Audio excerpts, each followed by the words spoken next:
Саламатсыңарбы, урматтуу 5-класстын окуучулары? Силер менен биз бүгүн дүйнөнүн тарыхы сабагынан гректердин байыркы цивилизациясы деген теманы өтөбүз.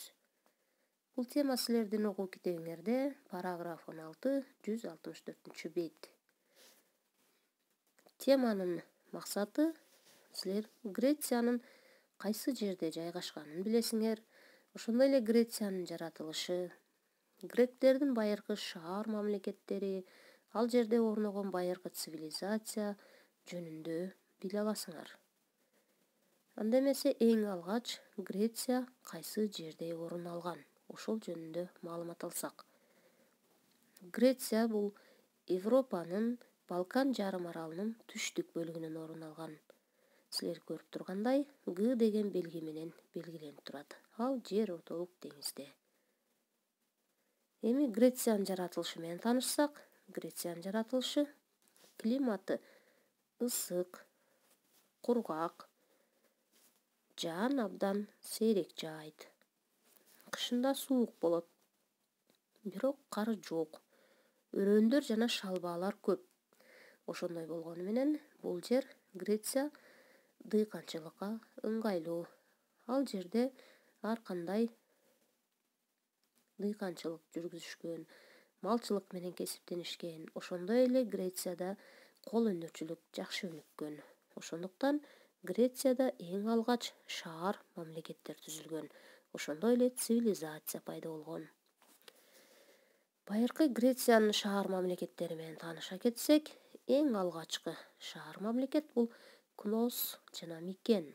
Андан кийин Пилос, Тиринев, анан Афина, Спарта. Грецияда байыркы шаар мамлекеттерди полистер деп атаган. Бул полистердин ичинен эң чоңу Афина болгон, бирок эң алгачкысы Кнос болгон. Эми силер менен таанышабыз ушул Грециянын байыркы цивилизациясы менен. Грециянын байыркы цивилизациясы Миной цивилизациясы деп аталган. Көрсө, падыша Миностун урматына аталган экен. Легендарлуу падыша Минос Крит аралында Кнос шаарын башкарган. Бул жерде дүйнөнүн 7 кереметинин бирөөсү болгон атактуу Лабиринт двореци орун алган. 300 бөлмөдөн турган Лабиринт двореци дал ушул Миной цивилизациясына тийиштүү. Бул коло доорунда пайда болгон эң алгачкы гректердин цивилизациясы. Силер көрүп турган Крит аралы. Бул жер ортолук деңизде дал ушул Миной цивилизациясы түзүлгөн аралча. Борбор шаары Кнос. Силер көрүп турган бул Кнос шаарынын калдыгы. Ал эми бул Миной цивилизациясындагы кол өнөрчүлүктүн далилдери. Мына ушул Кнос шаарындагы, мындайча айтканда, Крит аралындагы маданият, цивилизация катуу жер титирөөдөн кыйрап калып, ал жерге микендиктер көчүп келген. Мына ушинтип Миной цивилизациясынан кийинки Микени цивилизациясы пайда болгон. Биздин заманга чейин 16-13 кылымга таандык. Бул жерди падыша Агаменон башкарып, ал жерде падыша Агаменондун двореци курулган. Бул дагы Микен цивилизациясына тийиштүү. Падышалар күмбөзү, Арстан дарбазасы, 40 000 жакын чопо жазуулар табылган, ошондой эле байыркы Акрополь. Бул бардыгы Микени цивилизациясына тийиштүү болгон маданият. Силер көрүп турган дарбаза бул Арстан дарбазасы.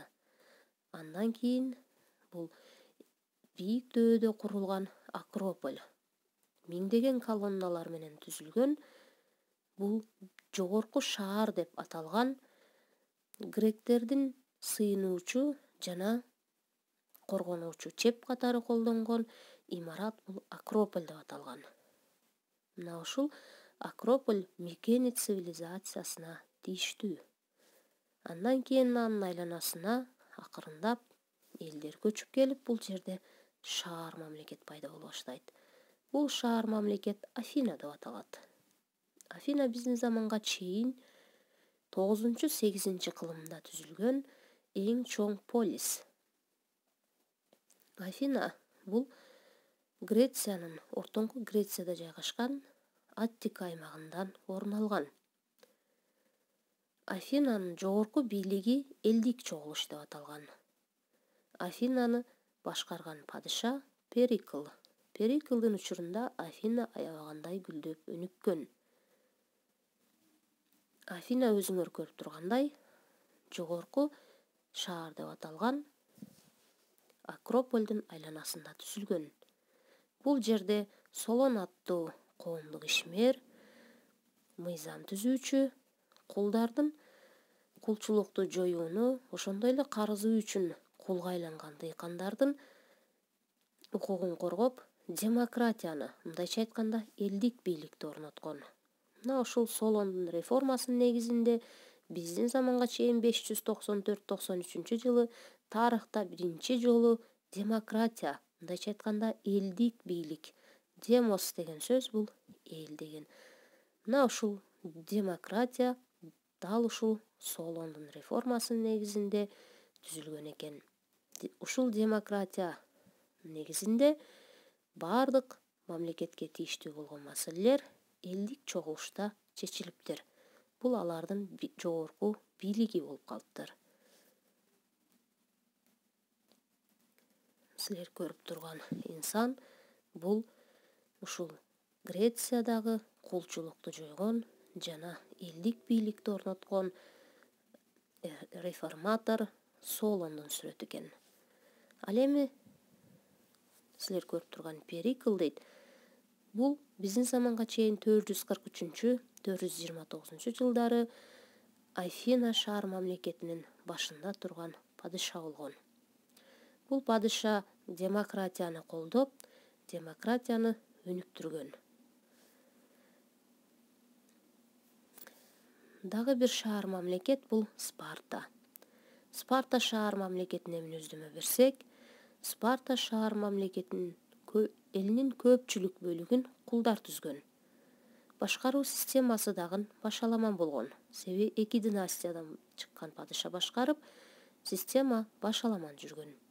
Илим-билимге кызыккан эмес. Бул жерде чыгармалар, алардан калган колөнөрчүлүк, эстеликтер калган эмес. Искусство турак жайда жакшы өнүккөн эмес.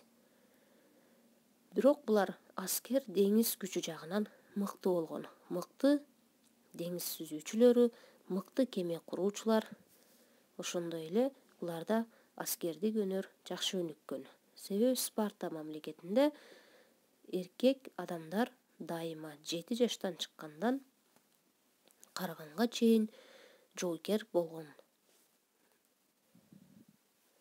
Эгер силерге сабак түшүнүктүү болсо, анда жаңы сөздөр менен сабакты бышыктасак.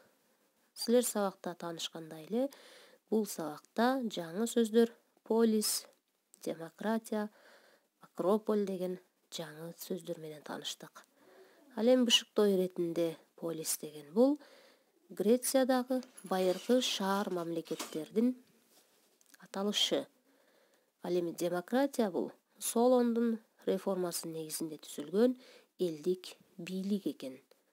Акрополь деген бул Грециядагы жогорку шаар деп аталган бийик дөбөдө курулган чеп. Анын айланасында Афина пайда болгон. Ошондой эле инсандар менен Солон жана Перикл деген инсандар менен тааныштык. Анда сабак түшүнүктүү болсо, үй тапшырмасын алып койгула. Үй тапшырмасы Грециянын байыркы цивилизациясы, параграф 16, 164 бет.